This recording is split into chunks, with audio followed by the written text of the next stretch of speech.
Hey, what's up, guys? Alan Bishop from the One Piece at a Time Distilling Institute here with a very special question today from someone I look up to, Leah Niskanen. I believe I said that last name correctly. I apologize if I did not. But she's an excellent resource in the distilled spirits industry on the professional side. Having worked, I believe, alongside Colin Spolman at Kings County Distillery up in New York. Colin's a good old Kentucky boy who really knows what he's doing with the art of distillation and pot still distillation.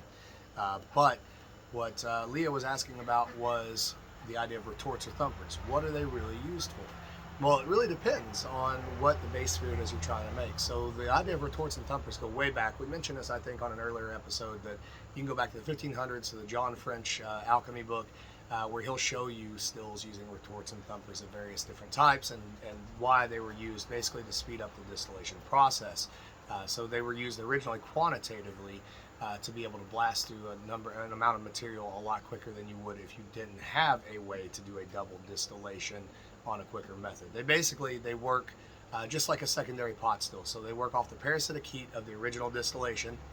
They use typically either the mash or the wine of the original distillation, or sometimes they'll use the heads or the tails or the low wines from a initial first distillation to raise the proof and the purity in a single pass. So the steam comes over, it goes straight down to the bottom of that thumper, then that steam moves through the liquid in that thumper. That liquid can only take so much heat and so much alcohol before it turns over and releases steam itself, raising the proof and the purity in a single pass distillation.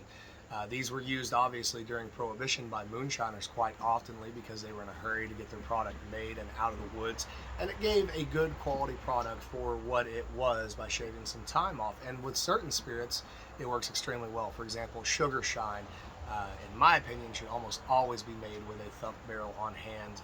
It lends itself to the flavor of a sugar shine. In rum production, you'll see retorts as well. They don't call them doublers, they don't call them thumpers, they call them retorts. And I'm not a rum producer myself, but my understanding of it is that it's all about reclaiming certain types of alcohol, maybe some of the low wines or some of the heads or some of the tails.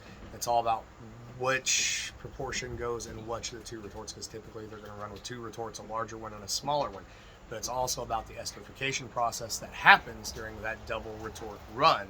In other words, those compounds are under heat for a longer amount of time, and they're being exposed to heat for a longer amount of time. Everything is being changed around chemically in those retorts to change the compounds that you get off the worm or off the shell and tube condenser at the very end to improve the flavor of that rum. These are typically used for very heavy flavored rums, pot still components of rums that go into blending, or sometimes they're sold on their own. Excuse me, or even sometimes the high-end flavoring rums, the cooking rums and things of that nature historically. Again, I'm not a rum producer, and I hope Boston Apothecary and Richard Seal don't punch me in the face because I said anything wrong, because I love both these guys and they're both way smarter about rum than I am. But that is my interpretation of a thumper. A lot of times moonshiners will also use thumpers as sort of a gin basket, or it's sort of a hybrid between a gin basket and a botanical maceration. In other words, you're getting both a vapor extraction as well as a liquid extraction, a maceration, if you were to put any kind of flavoring into that thumper. So a lot of these guys will add fruits into the thumper. If they're doing a sugar shine based off of corn, they might put some apples or peaches or whatever in there, extract some of that apple and peach volatility, and imbue the spirit with that flavor. They may even take something like some rock candy. Now, you may be familiar with the old rock and rye. They'll put some of that rock candy in there. Whatever the flavor that rock candy is comes across.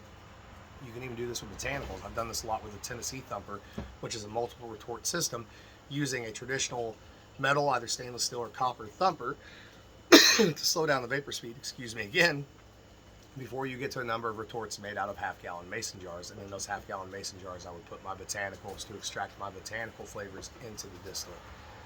I hope that answers your question.